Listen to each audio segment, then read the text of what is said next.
Is your breastfed baby not gaining weight? Today's video is for you.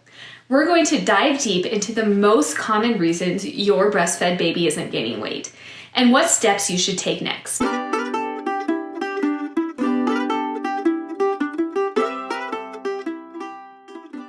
There are few things more stressful than having your baby not gain weight. Not only is it troubling to see your child struggling, but it can make you feel like a failure, even though you definitely are not.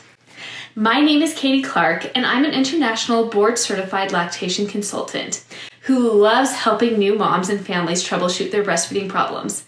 And if you need one-on-one help, check out the link in my description for the video. All of my kids have struggled to gain weight at one point or another, and I can honestly say those have been some of the most stressful moments of my mothering life. It's actually one of the biggest reasons I decided to become an international board-certified lactation consultant. There are many reasons why your breastfed baby might not be gaining weight, plus one commonly cited reason that usually isn't the culprit. While it's crucial to work with a professional to figure out your baby's issues, sometimes it's helpful to have an idea before you start. Let's dive in. Number 1, scheduled feedings. The scheduled feeding. The idea that our babies should eat on a strict timetable. While it may work for some babies, not all babies thrive on schedules like this. Then there's the issue of having differences in storage capacity. Each mother has a different storage capacity, as in the max amount of milk her breast can hold at one time. If you have a lower storage capacity, but are trying to nurse on a 3 to 4 hour schedule, that may be the cause of your baby's weight gain woes. When my oldest child was born, I was told he should only eat every 3 hours, no sooner. I was young and impressionable, so I went with it. What resulted was a baby that cried all the time and gained weight slowly, though enough to appease the doctors. Fast forward to my second child. I tried this again, and we quickly realized he was not thriving on that schedule. I had to increase the amount of feeds to every 1.5 hours before he started gaining weight efficiently. And finally, my third came along. I didn't care what anyone said. If he seemed hungry, he ate.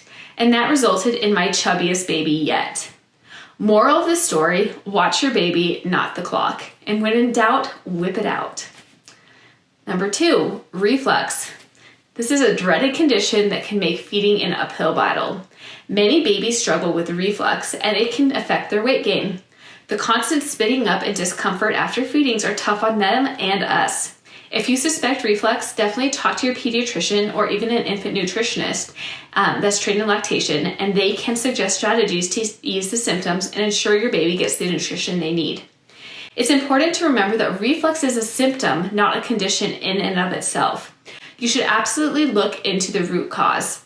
This will not only help your baby feel more comfortable, but hopefully lead to a more optimal feeding. Number 3, transfer issues. Sometimes our little ones may not be transferring enough milk during a feed, leading to inadequate weight gain. This could be due to latch problems, oral restrictions like tongue ties, or even positioning issues.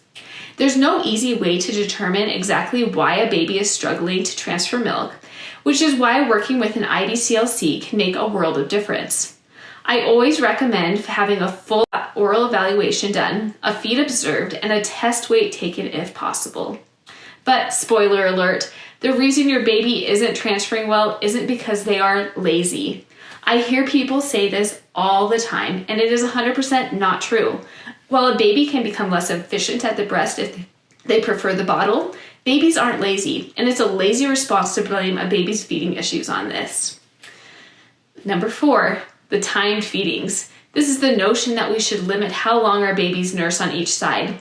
I thought I had to stick to the clock with my oldest, but that only stressed both of us out and it resulted in slow weight gain. Babies are smart. They know when they're full, and some may take longer to nurse.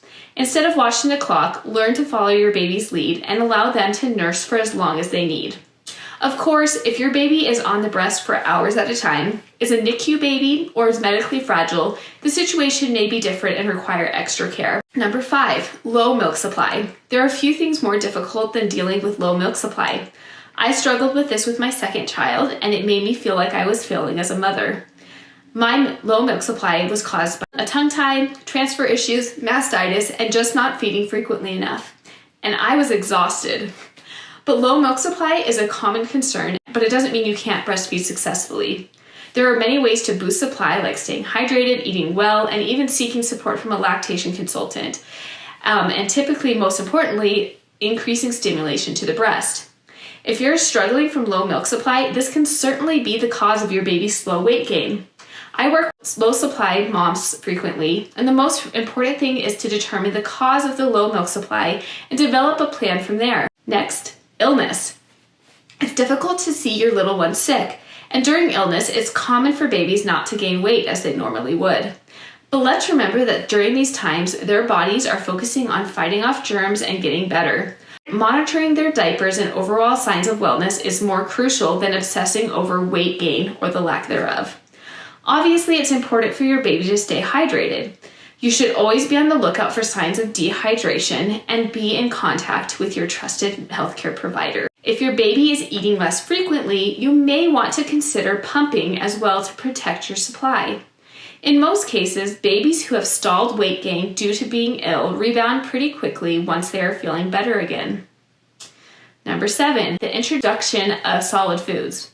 As your baby grows, you'll eventually start introducing solid foods into their diet. It's a milestone, but it can also impact their breastfeeding patterns.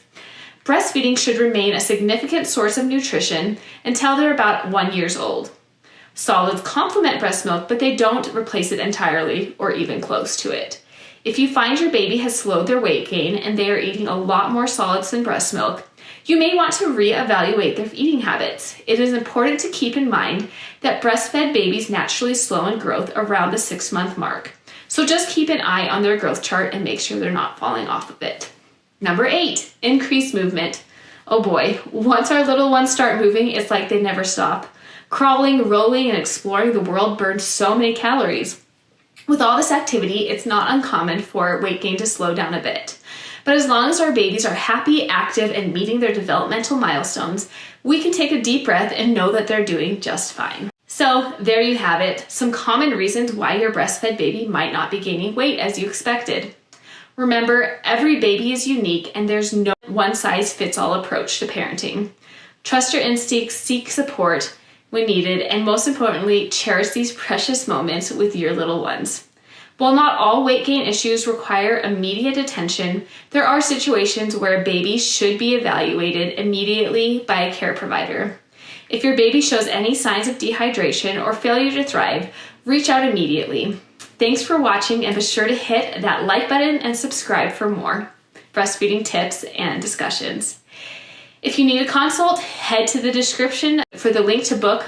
You may be eligible for 6 free consults through your insurance. Take care and see you next time.